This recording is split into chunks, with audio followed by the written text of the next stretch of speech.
a apresentar, certo? Vou abrir para apresentação.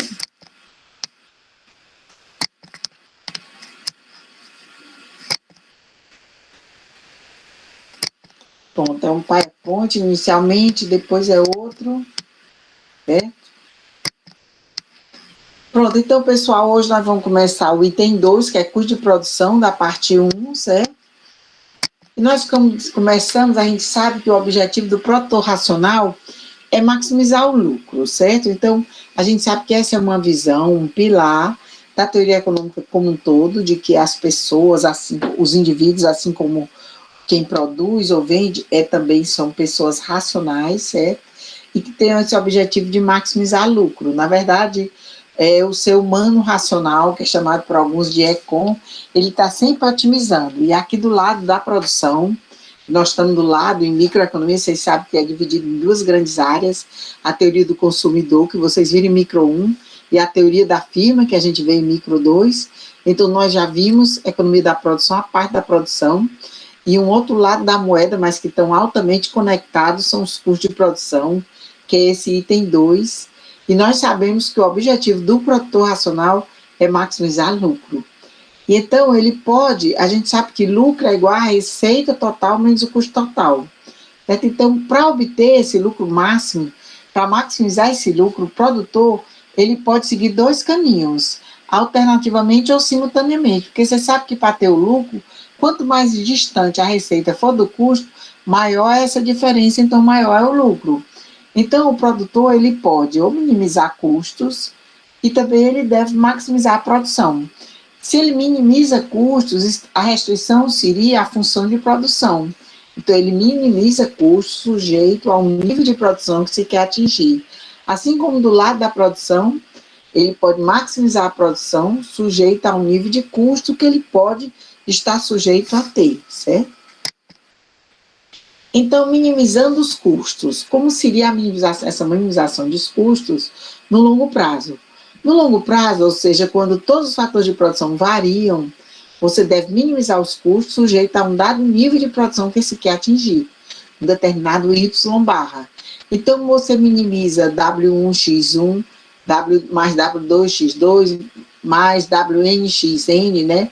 De forma generalizando isso, em que x1, x2, xn são os fatores de produção ou insumos utilizados na produção, e W1, W2, Wn são os preços desses fatores de produção.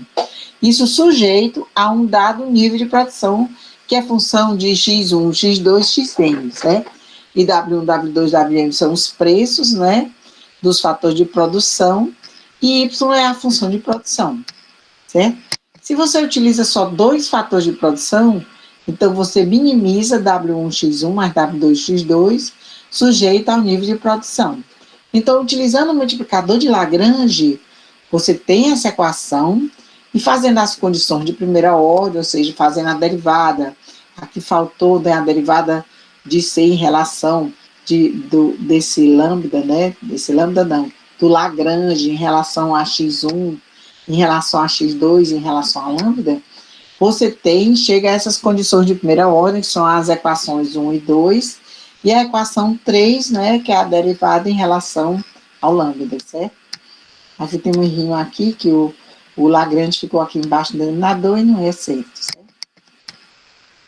Então, aqui você utilizando, ainda com dois fatores de produção, né, continuando, você da equação 1, você obtém, separando, né, isolando o lambda, você tem o lambda, essa relação de 2, você obtém também isolando o lambda, aí você pode igualar os dois lambdas, você chega a essa equação aqui, e rearranjando, você tem que a razão do preço dos fatores de produção, ou seja, a razão entre o preço do fator de produção x1 e o preço do fator de produção x2 é igual à taxa marginal de substituição técnica.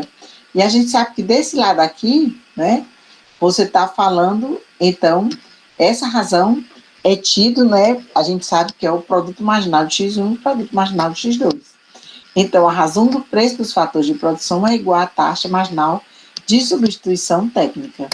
Se você usa a minimização de custo utilizando uma função Cobb-Douglas, então você diz que você pode minimizar é a linha de custos, né, W1x1 mais W2x2, sujeito à função Cobb-Douglas, x1 elevado a A, x2 elevado a B igual a Y, que é a função Cobb-Douglas. Então, utilizando o multiplicador de Lagrange e fazendo as condições de primeira ordem, você tem a equação 1, a equação 2 e a equação 3, que é a derivada em relação ao lambda. Da mesma maneira que nós fizemos, né, na equação genérica, sem ser a Cobb-Douglas, você chega a uma equação 1 aqui, a equação 2 e a equação 3, e isolando os lambdas, você tem essa relação que, rearranjando, dá aquela que é a razão de preço dos fatores de produção é igual à taxa marginal de substituição técnica. Aí você pode pegar x1 ou x2, substitui na equação 3, né, que é aquela do lambda. Aí você acha os níveis ótimos que você deve utilizar de x2, por exemplo, se x2 foi o número de tratores que você deve contratar para a sua fazenda, então o x2 estrela representa quantos tratores você deve contratar. Isso você tem em função dos preços do trator, do preço do fator de produção x1, que seria, por exemplo, contratação de trabalhadores ou mão de obra, e da própria função de produção, que é y, que é o nível de produção. Aqui nesse caso teve essa equação bem grande, né, porque nós fizemos uma Cobb-Douglas genérica, sem utilizar números, né, e você acha também o nível ótimo de x1, ou seja, quantos trabalhadores você deve contratar para a sua produção, que é a função também dos preços do próprio fator de produção x1, do fator de produção x2 e de y, certo? Então, x1 e x2 estrela representam as quantidades ótimas a serem utilizadas dos fatores de produção, de modo a minimizar os custos de produção, certo? Então, agora nós vamos falar sobre a taxa marginal de substituição técnica, certo? Eu vou sair dessa apresentação e vou entrar numa outra apresentação, certo? Então, essa outra apresentação, para isso eu vou sair dessa que eu estou, ok? E vou entrar aqui numa outra apresentação sobre custos.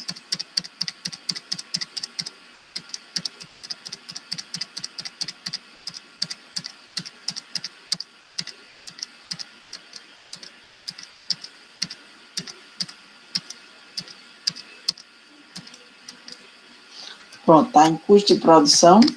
Eu vou voltar para vocês e fazer a apresentação.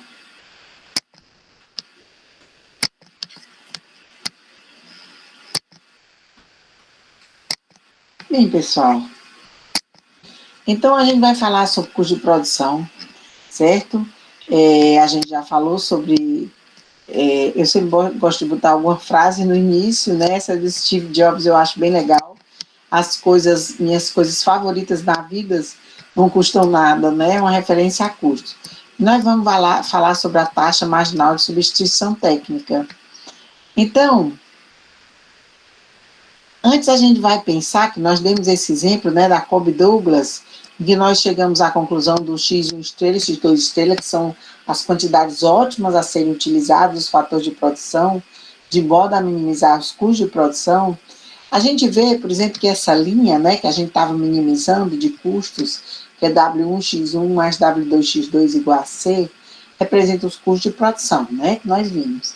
Se você pegar essa equação aqui e isolar x2, botar x2, aí você tem essa relação C sobre W2 menos W1 sobre W2, que é a razão do preço dos fatores de produção, x1.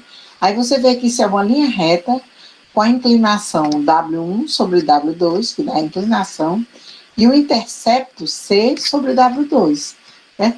Isso a gente pode ver aqui nessa isoquanta, né, e na linha de isocusto. Olha, esse gráfico aqui mostra, esse ponto aqui é o ponto que nós chegamos. Quando a gente minimizou custos, minimizamos essa linha de isocusto, né, sujeita a isoquanta ao nível de produção que se quer atingir, que é dada aqui pela isoquanta. Quando a gente chegou àqueles níveis de x1 estrela e x2 estrela, a gente chegou nesse ponto de tangência da reta de isocusto com a isoquanta, certo?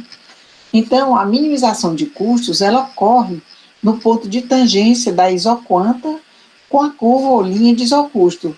E nesse ponto, a taxa marginal de substituição técnica é igual à razão do preço dos fatores de produção. Então, aqui a gente diz, que eu falei para vocês, né, que é o produto marginal de X1, né, sobre o produto marginal de 2, é igual à taxa marginal de substituição técnica, que é igual à razão de preço dos fatores de produção. Foi o que a gente chegou aqui quando a gente fez, ó, essa daqui com a Cobb Douglas. Tá bem difícil de ver, mas nessa genérica que a gente fez, que a gente mostrou lá no gráfico, né, a gente viu que isso aqui, ó, isso aqui é a razão de preço dos fatores de produção, que é igual à taxa marginal de substituição técnica, e isso aqui, no numerador, é o produto marginal de X1 e o denominador é o produto marginal de X2. E a razão deles, desse produto marginal, é a taxa marginal de substituição técnica, ok? Então, W1 sobre W2 é negativo, porque mostra que é negativamente inclinada, né? Mostra a inclinação da linha de isocusto. Suponho que W1 represente os salários dos trabalhadores de uma determinada empresa e W2 represente a remuneração do capital empregado. Então, a inclinação da linha de isocusto é a razão entre a taxa de remuneração do trabalho e o custo da alocação de capital. Note que a inclinação da linha de isocusto é semelhante à inclinação da linha de orçamento do consumidor. Vocês se lembram? Quando vocês estavam vendo a teoria do consumidor, em micro 1, no caso dos custos de produção, a inclinação da linha de isocusto em formas alternativas de substituição de um fator de produção por outro, sem haver variação no custo total, levando em conta os preços dos insumos, que os insumos é que a gente está falando, que eles ficam aqui no gráfico, isso aqui é o insumo X2 e o insumo X1, né? Então, exemplificando, se a taxa de remuneração de mão de obra for 10, por exemplo, se esse é o preço de uma hora de um trabalhador, e o custo de alocação do capital for 5, então a empresa pode, teoricamente, substituir uma unidade de trabalho por 2 unidades de capital, sem que ocorra variação no custo total, ou seja, se mantendo na mesma linha de isocusto, ok? Ao longo de isoquanta, tem-se o mesmo nível de produção. Isso a gente sabe, que nós falamos na aula anterior sobre economia da produção, né? Ao longo dessa isoquanta aqui, você tem o mesmo nível de produção. Isso é verdade, certo? Na verdade, a isoquanta é a restrição tecnológica a qual o produtor está sujeito. Portanto, as curvas retas ou linha de isocusto, aqui a gente está vendo 3, a curva ou reta de isocusto C1, a C2 e a C3, certo? Elas descrevem. Oi, pois não? Tem um aluno querendo entrar e tá falando aqui no WhatsApp, Ai, o não. Alisson. Tá aqui. Tá aqui, obrigada. O Alisson e o Natan. Ok, Alisson e Natan. Ok. Então, estão vendo, né, novamente? Então, essas são 3 linhas, né, de isocusto, certo? Então, na verdade, essas isoquanta, elas descrevem as combinações de fatores de produção que representam o mesmo custo para a empresa. Então, essa linha de isocusto C3, ela tem o mesmo custo ao longo dessa curva. Nessa C2 tem o mesmo nível de custo, né?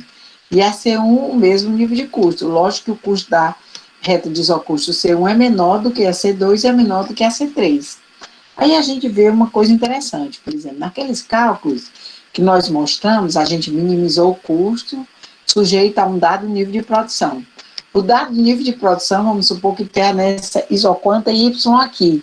Por exemplo, isso representa 100 toneladas de milho, certo? Então, esse ponto aqui, onde está o ponto A, certo? Tem o X2 estrela e o X1 estrela, e você está conseguindo produzir a mesma quantidade que você quer, 100 toneladas de milho. Observe que se você tiver nesse ponto aqui, um ponto B, você também produz 100 toneladas de milho, assim como no ponto C, também produz 100 toneladas de milho. Mas observe que nos pontos B e C, você produz 100 toneladas de milho, mas a um custo mais elevado. Estão enxergando? Porque a linha de isocusto é mais elevada. Aqui você está na linha de isocusto C3.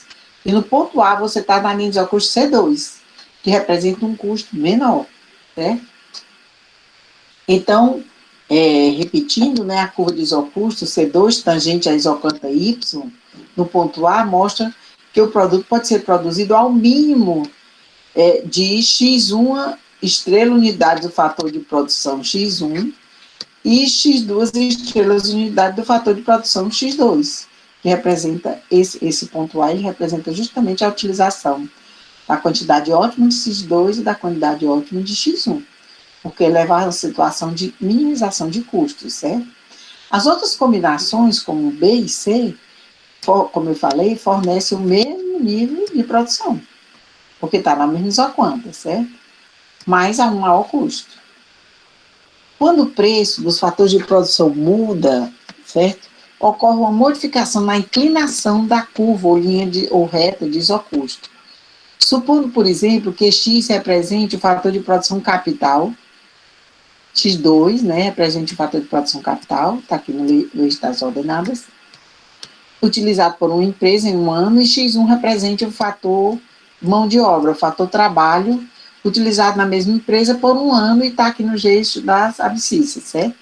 Se o preço do trabalho aumentar, a curva de isocusto se torna mais inclinada. Observe, ó, a curva ou linha ou reta de isocusto são dadas por essas linhas vermelhas, aqui nesse gráfico, certo?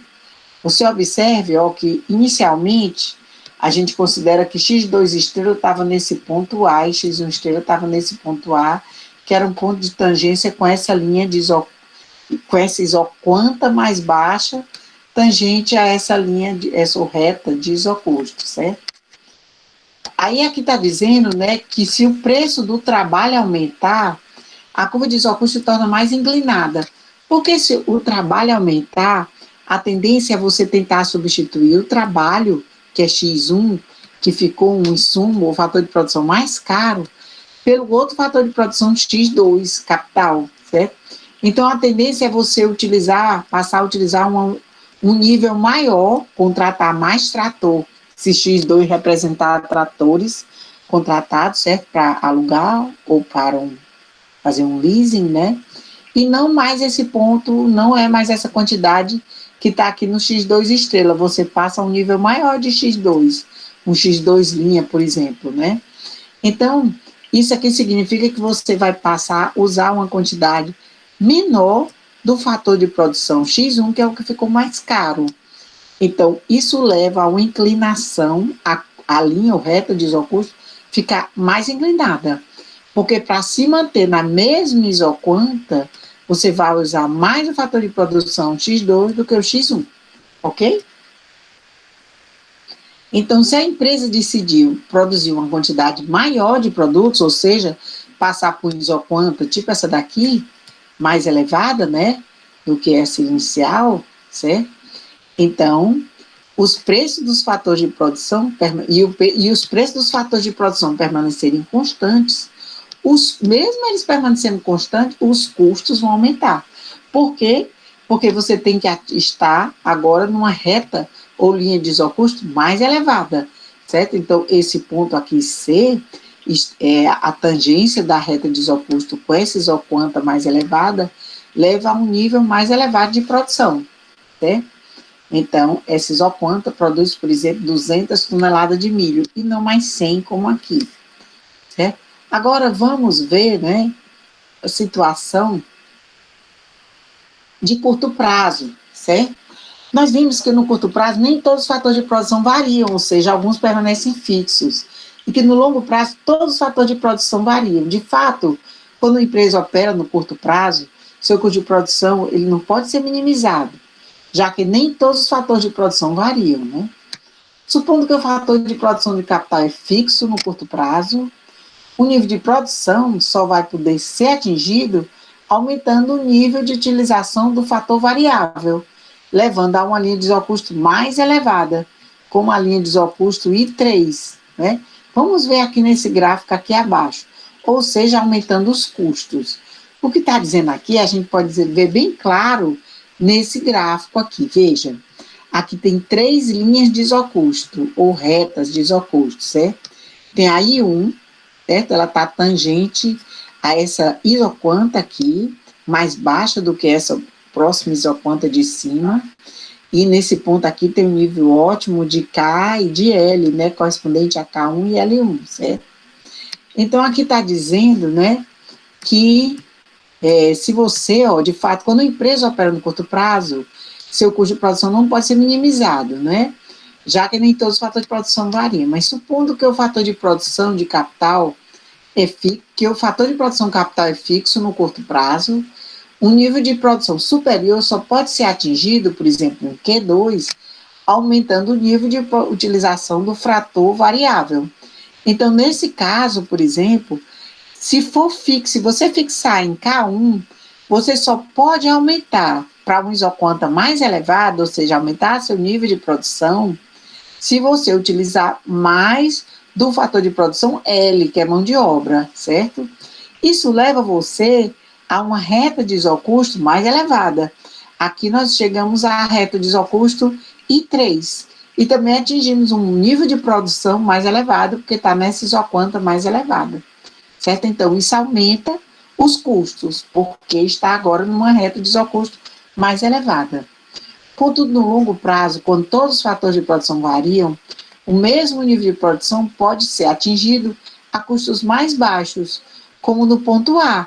Por exemplo, esse ponto A, você está na mesma isoquanta, ou seja, você consegue produzir 200 toneladas de milho, mas você está numa reta de isocusto mais baixa, que seria a I2, certo? Então, você produz mais na isoquanta Q2 a um nível de custo menor que a reta de isocusto I2, ok? Agora nós vamos falar sobre as curvas de custo. E a gente considera que os preços dos fatores de produção não se alteram e que existam custos fixos e custos variáveis no curto prazo, né? Então, a gente está agora voltando para o curto prazo. E a gente vai dar uns conceitos bem importantes, né? O custo total de uma empresa é a soma dos custos variáveis, quer dizer, os custos que dependem do nível de produção, e dos custos fixos. Então, o custo total é a soma de custo variável e de custo fixo, né? O custo variável é uma função do nível de produção, mais o custo fixo, né? Então, a função custo médio, que mede o custo por unidade de produção, é igual à soma do custo variável médio, que é a função que mede o custo variável por unidade de produção, que é o custo variável sobre o Y, né? E o custo fixo médio, que é também dado pelo custo fixo sobre o Y, que é o nível de produção, certo? Então, o custo médio é igual ao custo total, que é o CY sobre Y, que é igual ao custo variável médio mais o custo fixo médio, certo? Que é o custo variável sobre Y mais o F sobre Y, que é a soma do custo variável médio com o custo fixo médio, que dá o custo médio, certo? Então, a curva de custo fixo médio, ela tem o seguinte formato. Observe, quando o nível de produção é zero, aqui nesse ponto, certo? Aqui o Y é zero, né? O custo fixo médio tende a infinito, que esse eixo das ordenadas está dando, né, a trajetória da função de custo fixo médio. Quando se produz nada, essa função de custo fixo médio tende a infinito, mas a gente vê que à medida que você vai atingindo níveis maiores de produção, Y, né, vai aumentando o nível de produção, certo? O custo fixo médio, ele tende a diminuir em direção a zero, que é o que acontece aqui, certo? Portanto, o custo fixo médio diminui quando a produção aumenta, certo? Agora nós vamos ver o custo variável médio. Ao contrário do custo fixo médio, né, o custo variável médio, eles tendem a aumentar com o aumento de produção. Por quê? Quando você aumenta o nível de produção, nós acabamos de falar, né, naquelas isoquantas, né, que é uma visão de longo prazo, aumenta também os custos. Você tem que usar mais fatores de produção, mais insumos, para produzir um nível maior de produção. Então, isso implica também no aumento dos custos, né? Então, à medida que aumenta o nível de produção, aumenta também os custos variáveis médios, né? E a curva de custo médio, ela tem um formato de U, é chamado U-shaped, e ela representa a combinação do custo fixo médio e do custo variável médio, certo? É por isso que ela tem esse formato de U. E o declínio inicial dos custos médios ocorre em virtude do declínio do custo fixo médio, e o aumento do custo médio resulta do crescimento do custo variável médio. Então, ela representa o somatório dos dois, que é o custo fixo médio, que é essa parte aqui, mais o custo variável médio, que é esse pedaço aqui de cima, depois do mínimo. Então, a curva de custo marginal é um conceito muito importante. Ele mede a variação dos custos para o andar da variação na produção, ou seja, ela responde à pergunta: em quanto variarão meus custos se o nível de produção variar? Ou seja, se eu variar esse W, Y aqui, né, se houver uma variação no nível de produção Y, o que é que acontece com meus custos? Enquanto eles vão variar? Certo? É isso que diz o custo marginal. Então, o custo marginal, ele mede a taxa de variação nos custos quando ocorre uma variação no nível de produção. Então, quando os custos variáveis médios são decrescentes, significa que os custos de cada unidade adicional produzida são menores do que a média. A gente vai entender isso bem num gráfico, certo? Certo? São menores do que a média, custo variável médio e custo médio. Então, nessa situação, a curva de custo marginal, que evidencia o custo de se produzir uma unidade adicional, deve se situar abaixo tanto da curva de custo médio como da curva de custo variável médio. Não entendi nada, mas vai entender já já, certo? Nós vamos ver de um gráfico. E resumindo, a curva de custo marginal, ela deve se situar abaixo da curva de custo variável médio e também da curva de custo médio, do lado esquerdo dos seus pontos de mínimo. E ela passa a ficar acima dessas duas curvas, da de variável média e a de custo médio, depois do mínimo, que é do lado direito das respectivas curvas de custo variável médio e custo médio. É exatamente isso que mostra o gráfico, certo? Então, o custo marginal, né, que mede essa variação, quando há uma variação no nível de produção, qual o reflexo que vai ter nos custos, né, ela corta as curvas de custo médio e de custo variável médio. Ela corta primeiro a curva de custo variável médio e depois a curva de custo médio. A curva de custo médio ela é maior do que a curva de custo variável médio, porque você sabe que o custo médio é o resultado da soma do custo variável médio e do custo fixo médio, que não está aqui representado, certo? Por isso que a curva de custo médio é superior. E a curva de custo marginal, ela corta tanto a curva de custo variável médio como a curva de custo médio em seus mínimos. Mas isso eu não estou dizendo só por causa do gráfico, a gente tem como provar isso. Olha como é que a gente prova, veja bem. Se você diz que a curva de custo marginal corta a curva de custo médio no mínimo, a gente sabe que nesse ponto aqui de mínimo, essa curva de custo médio não está nem decrescendo e nem crescendo. Esse é um chamado ponto estacionário, porque esse é o ponto em que a derivada do custo médio em relação a Y, nesse ponto exato, é igual a zero, porque não está havendo variação no nível de produção nesse exato ponto aqui, certo? Então, a gente pode fazer isso, a gente pode dizer que nesse ponto de mínimo, a variação do custo médio em relação a Y é zero, certo? Que isso representa o mínimo. Em outras palavras, você pode dizer que a derivada do custo médio, o custo médio a gente pode chamar de custo total sobre Y, em relação à derivada de Y, aí você usa a regra do quociente, que vocês se lembram, né? Aí você faz a diferenciação utilizando a regra do quociente. Vocês se lembram? É a derivada do segundo, ou do primeiro, vezes o segundo é o Y, menos a derivada do segundo, que é dy, vezes o primeiro, que é o custo total, sobre o y ao quadrado, o segundo ao quadrado.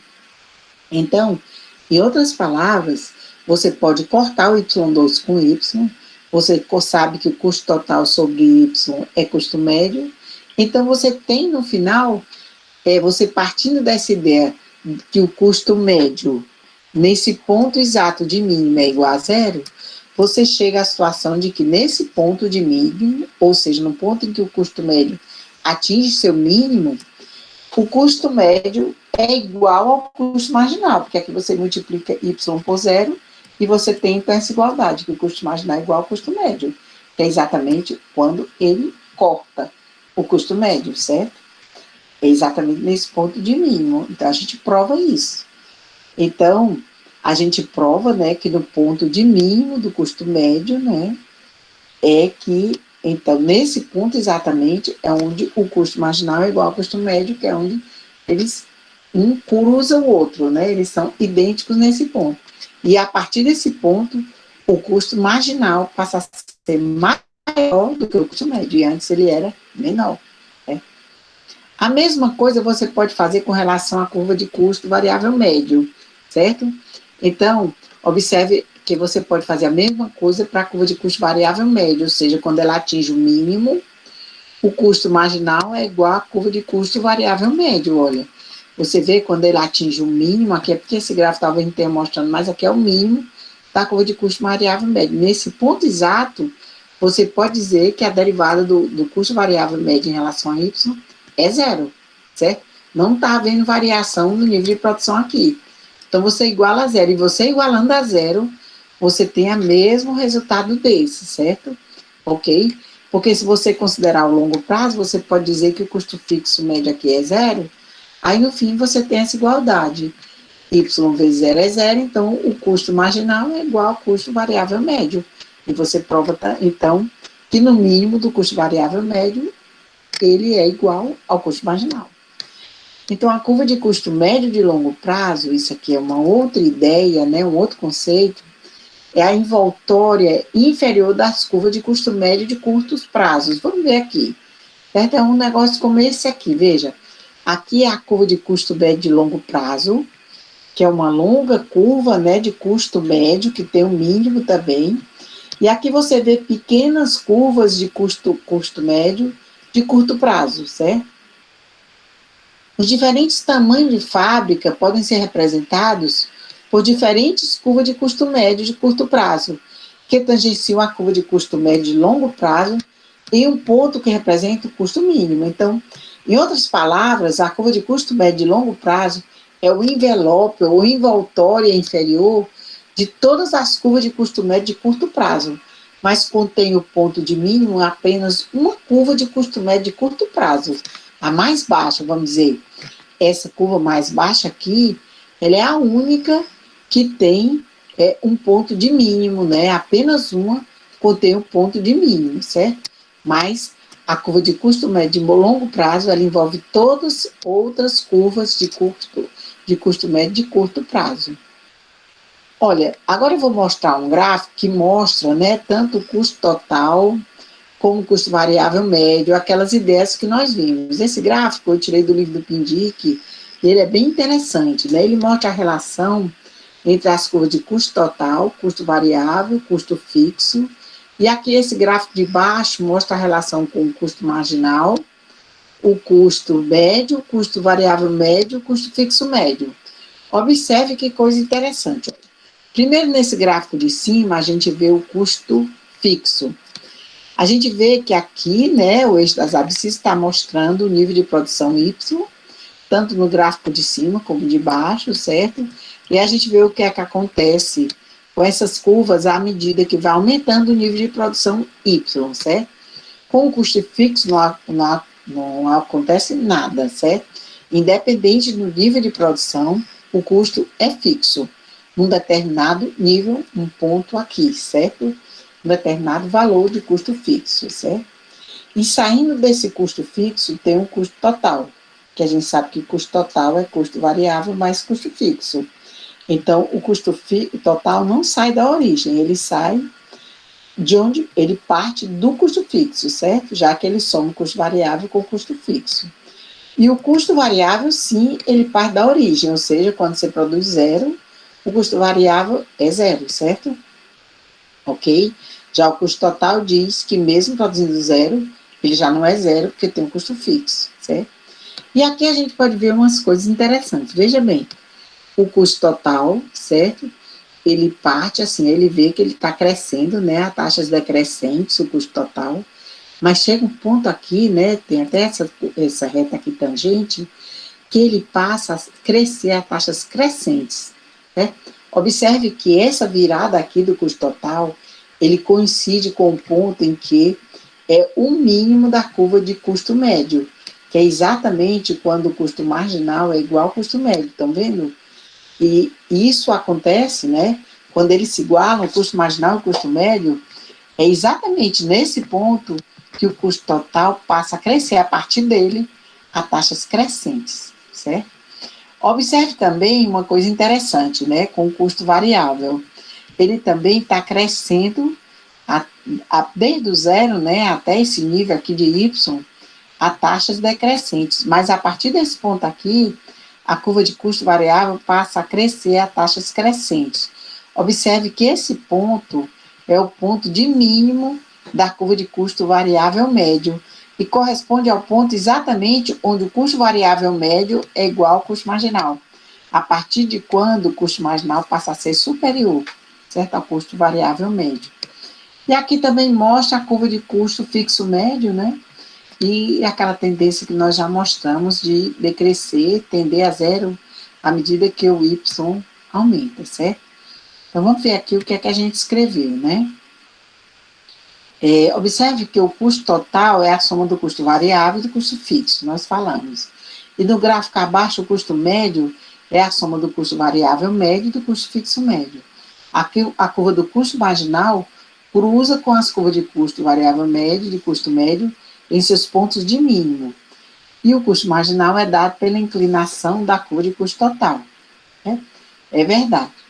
O custo marginal é dado pela inclinação da curva de custo total. A gente vê que coincide, quando ele corta com o custo médio, custo variável médio, a forma que a curva de custo total se apresenta, certo? Como mostra o gráfico, o custo total inicialmente cai, quando o produto marginal é crescente, mas o custo total passa a crescer a partir do momento que o produto marginal começa a cair. Portanto, o produto marginal começa a cair. Portanto, o ponto de custo marginal mínimo corresponde ao ponto de inflexão da curva de custo total, que foi o que eu mostrei para vocês, certo? Estão vendo aqui, certo? Ok?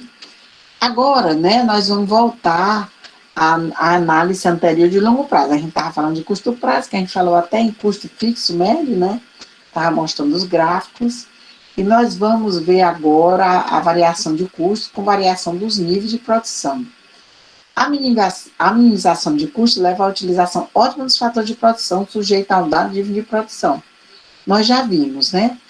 E tem, né, um conceito que é de caminho de expansão, que mostra as diferentes combinações dos fatores de produção que apresentam os menores custos e que são utilizados na obtenção de cada nível de produção a longo prazo, isto é, quando todos os fatores de produção variam. Olha o gráfico, veja. Essa linha vermelha é chamada de caminho de expansão. Ela liga todos os pontos de mínimo, é como se você tivesse feito a minimização, e, por exemplo, para você atingir esse nível, essa isoquanta aqui, Q1, certo? Desse ponto A, esse ponto A representa um ponto em que você minimizou os custos sujeito a esse nível de produção, certo? Em que K1 e L1 representam o mínimo que você deve utilizar dos fatores de produção, K1 e L1, certo?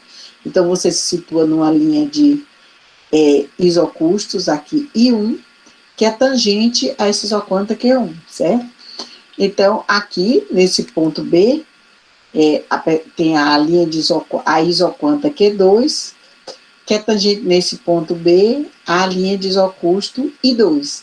E a mesma coisa, a isoquanta Q3 é tangente à reta de isocusto I3, certo? Então, você ligar todos esses pontos de mínimo, né, em que você minimizou, sujeito ao nível de produção que você queria atingir, você tem o chamado caminho de expansão. Ela passa pela origem, passando pelos pontos A, B e C, e representa as combinações de capital e trabalho com os menores custos em diferentes níveis de produção a longo prazo. Então, esse caminho de expansão, ele representa as combinações de custo mínimo para obter cada nível de produção, certo? Você pode mostrar também aqui esse caminho de expansão, vendo o custo e as respectivas retas de isocusto e os níveis de produção representados pelas isoquantas Q1, Q2 e Q3, que a gente mostrou aqui, certo? Ok. Então, agora a gente vai falar sobre um conceito bem importante, né, de economia de escala, e depois que eu terminar de falar sobre esse conceito, né, eu vou falar também sobre um exemplo prático de uma experiência que eu tive, né. Eu, antes de trabalhar aqui na UFC, eu trabalhei de várias situações, eu trabalhei em banco, eu trabalhei no Banco do Nordeste, né, trabalhei como pesquisadora do ETN, né, trabalhei no ambiente de políticas públicas, trabalhei como consultora, trabalhei também no IPES. Então, eu tenho algumas experiências e eu vou citar um exemplo que fala de economia de escala. Quando eu fui consultora, fui chamada, né, fiz um trabalho de consultoria junto ao governo do estado de Ceará.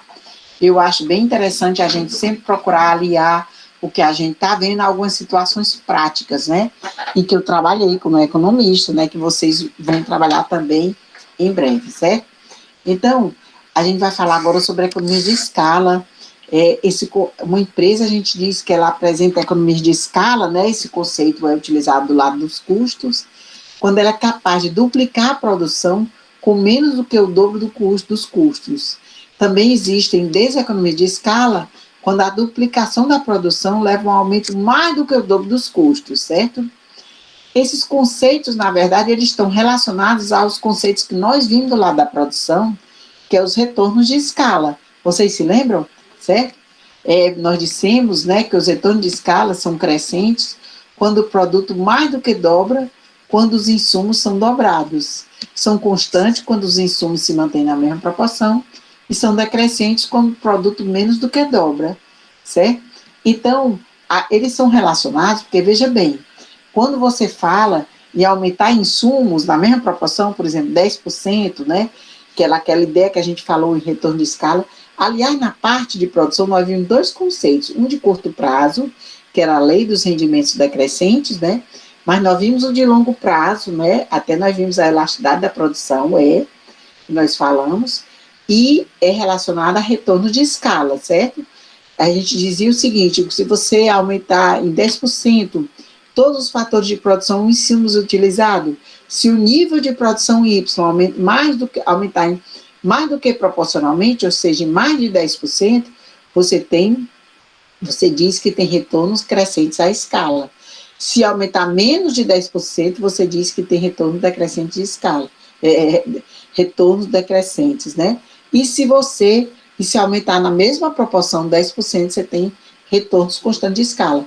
Aqui a gente vai falar sobre economia de escala, que é um conceito relacionado a custo, e quando você diz que se você conseguir dobrar, por exemplo, o nível de produção menos do que dobrando os custos, né? E é lógico que a relação entre esses dois conceitos está exatamente porque se você, por exemplo, pensa em dobrar o fator de produção, você vai dobrar, você também está falando dos custos dele, né? Porque dobrar ou aumentar o nível de fator de produção implica em aumento de custos, né? Por isso eles estão relacionados. Então, aqui o conceito de economia de escala se refere a se você, por exemplo, você tem chamados ganhos de escala ou economias de escala, quando você mais do que, por exemplo, mais do que dobra, né? Como você dita aqui, se você aumenta 10% o seu nível de produção, mas você aumentou em menos de 10% os custos. Então, você tem um ganho de escala ou economia de escala. E, por outro lado, você tem deseconomia de escala, certo? Quando você, ao contrário, para aumentar em 10% o seu nível de produção, você tem que aumentar os seus custos em mais de 10%. Então, a gente diz que houve deseconomia de escala. E as economias de escala, elas são medidas em termos de elasticidade de custos, certo? De se produzir Y, a gente está chamando aqui de EC, e representa a sensibilidade do custo devido a uma variação no nível de produção. É assim, a variação de C sobre a variação de Y sobre Y, que você rearranjando aqui, você vê que desse lado é o custo marginal, que é a variação do custo em relação a Y, ou seja, se eu variar meu nível de produção, o que acontece com os custos, dá o custo marginal. E aqui é o inverso do custo médio, porque a gente viu que o custo médio é C sobre Y, né? O custo sobre o nível de produção. Então, isso aqui é exatamente 1 sobre custo médio, certo? Então, quando os custos não aumentam proporcionalmente ao nível de produção, então existem economias de escala, o que significa que é o que eu estava falando antes, né? O que significa que o custo marginal é menor do que o custo médio, ou seja, EC é menor do que 1. Então, quando o custo marginal for menor do que o custo médio, a gente diz que há economia de escala, certo? E nesse caso, o EC é menor do que 1, certo? Isso significa que para se dobrar o produto, não é preciso dobrar os custos, certo? Eles vão aumentar menos que o dobro. Então, já quando os custos aumentam mais do que proporcionalmente ao nível de produção, então existem deseconomias de escala. O que significa que o custo marginal é maior, está aqui o custo marginal do numerador, ele é maior do que o custo médio, ou que EC é maior que 1. E nesse caso, para se dobrar o produto, é preciso mais do que dobrar os custos. Então, tem deseconomia de escala. E também, se o custo marginal é igual ao custo médio, né? Então, significa que essa equação aqui é igual a 1, que é o EC é igual a 1, o que significa que os custos aumentam na mesma medida do produto e não há nem economia nem deseconomia de escala, ok? Então, pessoal, era isso que eu queria falar para vocês, certo? Hoje, agora eu vou sair da apresentação e vou conversar com vocês sobre um exemplo que eu tive na prática, na minha vida, né, no meu trabalho profissional como economista, utilizando a economia de escala, ok? Eu vou sair agora da apresentação e quem tiver alguma pergunta pode levantar a mão, fazer no chat ou então fazer a pergunta ao vivo. Ok. Professora, lá em Introdução à Micro foi falado sobre monopólios naturais relacionados a grandes economias de escala. A senhora poderia conceituar e explicar o que seria uma grande economia de escala? Existe padrão para definir isso? Onde é que foi falado isso? Você falou em monopólio, não? Foi, lá em Introdução à Micro. Monopólio Ah, natural sim. relacionado à grande economia de escala. Exatamente. Aí O eu queria saber o monopólio que seria natural. uma grande economia de escala. Grande economia de escala. Você diz que tem uma grande economia de escala quando você produz uma quantidade muito grande e isso, há uma justificativa para isso, por exemplo, há algum tempo atrás a gente não ouvia falar em privatização, por exemplo, do setor energético e tudo. Tudo, por exemplo, a Enel, né, hoje foi vendida, não é, mas antes era a Coelce e tudo. E a ideia é que esses monopólios eram chamados monopólios naturais, porque, por exemplo, a produção de energia, a produção de, por exemplo, algumas coisas que a CAGES, por exemplo, que ela faz, era melhor que fosse feito por uma empresa só, porque ela tinha economia de escala, porque os custos dela seriam menores estarem concentrados só numa empresa. E como eram coisas de interesse público, essa é a justificativa principal da existência dos monopólios naturais. Então, respondendo à sua pergunta, é considerado que há economia de escala, né? E por isso justifica o monopólio nessas situações e que se concentrar numa empresa só a produção, você barateia os custos. Então, você tem economia de escala e consegue ter um ganho no nível de produção, mais do que proporcional aos custos que você vai ter. Entendeu? Entendido. Obrigado, professor. Respondi a pergunta de nada. E isso tem tudo a ver mesmo com o que a gente falou, né? Alguém quer fazer mais alguma pergunta? Eu posso contar, então, a minha história? Tudo que eu conto não é história da carochinha, é história que aconteceu real, certo? Vou começar a contar. Bem, algum tempo atrás, um dos trabalhos que vocês podem fazer como economista é montar uma empresa de consultoria ou então ser um consultor individual. Para isso, você pode ser convidado por alguma pessoa que faz consultoria. O governo do estado, né? Aí estão perguntando quando estará disponível o link de acesso. Assim que terminar, que deve ir para o meu e-mail, eu mando para vocês. Acho que amanhã de manhã eu mando. E eu vou mandar também essa apresentação que foi feita hoje sobre economista, que é bem legal, vocês vão gostar. Pois é, pessoal, então, uma das áreas de atuação da gente é atuar como consultor. E é bem comum o governo do estado pedir, assim, a consultoria de órgãos. Ele faz licitações, sabe?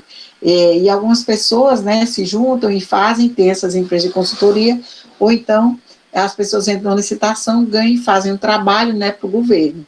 E eu entrei numa dessas consultorias, né, junto com um grupo de economistas, colegas, porque o governo do estado do Ceará estava querendo que houvesse uma avaliação da política industrial do estado. Isso precisamente no ano de 2002, certo? Alguns de vocês não tinham nem nascido ainda, né? mas foi uma coisa que aconteceu comigo, eu gosto de situar na época, e foi aqui no governo do estado do Ceará, certo? Então, eles queriam essa avaliação, já tinha havido uma avaliação pelo Banco Mundial, apesar do Banco Mundial só fazer isso para país, ele fez um relatório para o governo do estado e queriam que a gente desse uma lida, né, que era todo em inglês, fizesse uma análise, desse uma opinião sobre a política industrial do estado do Ceará. Nessa época, mais ainda fortemente do que hoje, estava muito em voga a política de atração de investimentos, através dos incentivos fiscais. Acho que vocês já ouviram falar, certo? Como é que funciona isso? É uma espécie, né, de isenção parcial do ICMS, porque toda empresa ela tem que recolher o ICMS, que é um imposto estadual, imposto sobre circulação de mercadorias e serviços, né, que é a sigla ICMS. Então, as empresas, né, elas têm que pagar sobre o faturamento ao governo do estado esse imposto, certo? E o governo do estado do Ceará, para atrair esses investimentos, ele estava, né, em alguns casos, até dispensando percentuais até elevados, ou então fazendo um financiamento de pagar a longo prazo esse imposto. Então, várias empresas foram atraídas. Isso é um fato que eu estou falando, porque se vocês gostam de, como eu, olhar, por exemplo, a balança comercial, é uma coisa que eu gosto de ver sempre, esses dados são bem fáceis de você obter, né, tem no site do Ministério da Indústria e Comércio Exterior, e que ele mostra exportação e importação, eu gosto muito de ver a balança comercial do estado do Ceará, e eu venho acompanhando, e vocês percebem que antes de 2003, a balança comercial do nosso estado, em primeiro lugar, sempre era pescado ou castanha em segundo lugar, certo? Porque nós somos um grande produtor de castanha. Aliás, o maior do Brasil, e com a gente também tá, depois da gente tá o Rio Grande do Norte e o Piauí também, certo? E pescado, certo? Alguns anos atrás, na década de 60, eram outros produtos, por exemplo, carnaúba era bem na frente da pauta. Hoje em dia é lá atrás. Mas durante muitos anos era sempre pescado e castanha, certo? Calçado ficava lá embaixo. Depois de 2003, a política industrial foi tão assim agressiva aqui no estado, né, para atrair empresas, né, que vieram várias empresas do Vale dos Sinos aqui para o nosso estado, atraídas pelos incentivos fiscais, certo? Que ia baratear custos para eles também, né? E eles vieram e se instalaram aqui. A prova disso é que a partir de 2003, o item de maior exportação, né, a pauta, né, de exportação do nosso estado, houve uma mudança estrutural e passou a ser primeiro lugar de exportação calçados, certo? O que prova que realmente essa atração de empresas, principalmente do setor calçadista, foi uma realidade. Mudou de forma estrutural a balança comercial do nosso estado, certo? Então, nós fizemos essa análise, né? E essa análise, né, muita gente, assim, estava falando, tinha vários eventos falando sobre essa questão da política industrial, era muito conhecido com o nome de guerra fiscal. Se vocês se interessarem por o assunto, tem até algumas monografias de TCCs, pessoas escreveram sobre isso, né? Que era uma história assim que, por exemplo, na época, né, uma indústria da FOL foi para a Bahia porque ofereceu mais incentivo, era como uma espécie de leilão, em que as prefeituras ofereciam tanto incentivo fiscal como até o terreno e tudo. E, aparentemente, né, para quem não é economista como nós, né, a gente sabe que é economia, a gente tem que usar argumentos, e por isso que a gente estuda essa teoria que a gente está vendo aqui, e o que vocês estudam no curso de teoria, né, para a gente argumentar, não como um palpite, mas com base no que existe da teoria, certo? Então, nessa época, né, muita gente aplaudia essa política industrial, porque a principal proposta era atrair empresas que estavam muito situadas aqui na capital, né, aqui já é um polo têxtil, mas era tentar tirar daqui as empresas que estavam muito concentradas e elas se situarem mais no interior do estado. A ideia era extremamente válida, que era de gerar emprego, principalmente naquelas localidades em que tem poucas opções, oportunidades, certo? E isso aconteceu, várias empresas foram atraídas, vocês devem conhecer algumas, como por exemplo a Grandene Sobral, certo? E outras empresas se situaram aqui no interior do nosso estado, né? Mas acontece que houve uma espécie de crítica desse relatório do Banco Mundial, e quando nós começamos a analisar, nós vimos, né, que essa crítica realmente tinha fundamento. A gente analisando, comparando com a teoria, a gente viu o seguinte, veja, essas indústrias que vieram, se localizaram aqui, elas realmente trouxeram oportunidade. Inclusive, elas fizeram com que mão de obra que trabalhava na agricultura se deslocassem para as cidades do interior onde estavam localizadas essas indústrias. Isso você pode ver como uma oportunidade, mas também você podia ver como, por exemplo, se uma empresa apenas se situa numa pequena cidade, essas pessoas que se mudaram do campo, dificilmente elas querem retornar.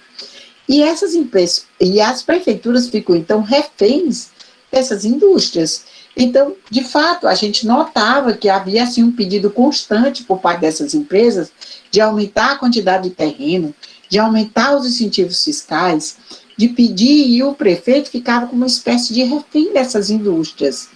Nós começamos a perceber isso e também eu tive a oportunidade, né, durante esse tempo dessa consultoria, de ver, de visitar várias empresas. Eu visitei, inclusive, aqui em Horizonte, que é uma indústria de couros, né, que faz uns couros belíssimos, um tingimento, a coisa mais linda para iates, para automóveis, e vi várias outras, e percebi em vários desses locais, por exemplo, Maraguape, que até, por exemplo, o restaurante recebeu incentivo fiscal. O restaurante da empresa de calçados de lá recebeu incentivo fiscal. E eu comecei a me perguntar, né, com meus colegas economistas, mas será que era preciso mesmo trazer um restaurante lá do Rio Grande do Sul para cá? Será que aqui o pessoal do local não tinha condições de ter um restaurante e a gente teria que dar incentivo fiscal? Também observei, por exemplo, visitando as indústrias, que até carimbo que eles utilizavam vinham de fora também, certo? Então a gente começou a questionar se isso ia dar um impacto real para o desenvolvimento local, que era uma coisa desejável, né? Então, nessa época estava muito em voga as ideias, né, de desenvolvimento local, de que você, para uma localidade, não basta que a indústria se coloque lá, porque se ela for a única opção, na verdade, as pessoas vão se submeter ao emprego lá de qualquer maneira, certo? E as pessoas têm que se submeter a isso.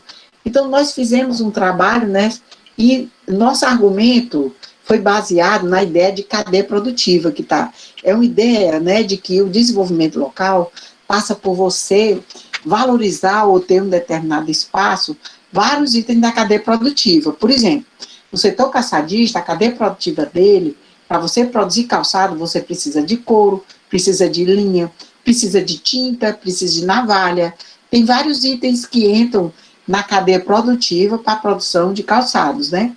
Então, a nossa ideia, né, baseada nessas ideias que surgiram, desde umas ideias da Itália, né, de desenvolvimento local, era de trazer para perto das fábricas outras fábricas relacionadas à cadeia produtiva. Por exemplo, em Baraguá foi atraída a indústria de navalhas, a indústria de tintas, certo? Para elas serem fornecedores dessa indústria de calçados, certo? Isso recebeu várias críticas, mas o nosso argumento era baseado em economias de escala. Pronto. Eu disse isso tudo só para falar isso. Quando a gente fez esse argumento, nós nos baseamos em economia de escala. Nossa ideia era o seguinte: se a empresa de calçado que está em Maranguape ou em qualquer outro lugar, se ela precisa de tinta de navalha, é melhor que essa empresa seja incentivada para estar lá perto, porque vai haver uma redução nos custos e é possível aumentar muito mais do que proporcionalmente o nível de produção com uma proporção de custos menor, ou seja, com economias ou ganhos de escala. Essa foi a nossa ideia. Essa ideia foi muito criticada por alguns colegas economistas. E hoje, pensando bem, eu vejo claramente que eles tinham razão. Não é preciso uma empresa se situar vizinha a outra para ter ganho de escala. Por exemplo, a empresa principal, que era de calçados, né, que a gente chamou de indústria final, ela podia muito bem importar da China navalhas e ser mais barato do que de um vizinho. E também ninguém pode obrigar a empresa de comprar da vizinho, certo? Mas do ponto de vista de desenvolvimento local, nós achávamos que era importante ter indústrias próximas, porque dava mais oportunidade à população de ter outras opções de trabalho e não apenas aquela única empresa do ramo, certo? Então, isso aí foi uma opção, isso aí levou realmente essas ideias da gente a uma modificação. Na época, nós mudamos a legislação do Estado do Ceará com relação ao FDI, que é o Fundo de Desenvolvimento Industrial. E o argumento que mudou os percentuais, inclusive de incentivos fiscais, para empresas da mesma cadeia produtiva, foi todo baseado no argumento em economia de escala. Gostaram? Muito, É isso que eu queria muito top. dizer para vocês. Legal, né? Professora, eu sou Muito de Macaé, interessante, professora. todas essas empresas aí que a senhora falou. Você conhece? Conheço, inclusive, a de Navalhas fica próximo da minha casa. Pois é. Pois então você sabe a história. Nós mudamos a legislação para poder incluir, porque a gente teve essa ideia. Isso tudo, eu gosto de dizer, para vocês saberem, às vezes você pensa, por que eu estou estudando isso, né? Tá aí, ó.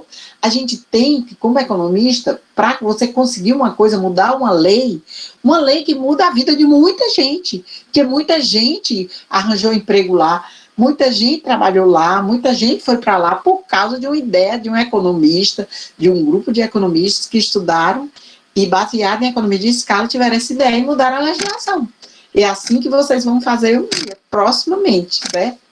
Então, pessoal, é isso que eu queria dizer hoje para vocês. Na próxima aula é a nossa aula de 2 exercícios, porque eu não pude vir na aula passada, peço desculpa. E a próxima aula nós vamos ver os exercícios valendo ponto para quem fizer em sala e mostrar, certo? Então, faça no papel, ou então faça no Word aqui para apresentar aqui.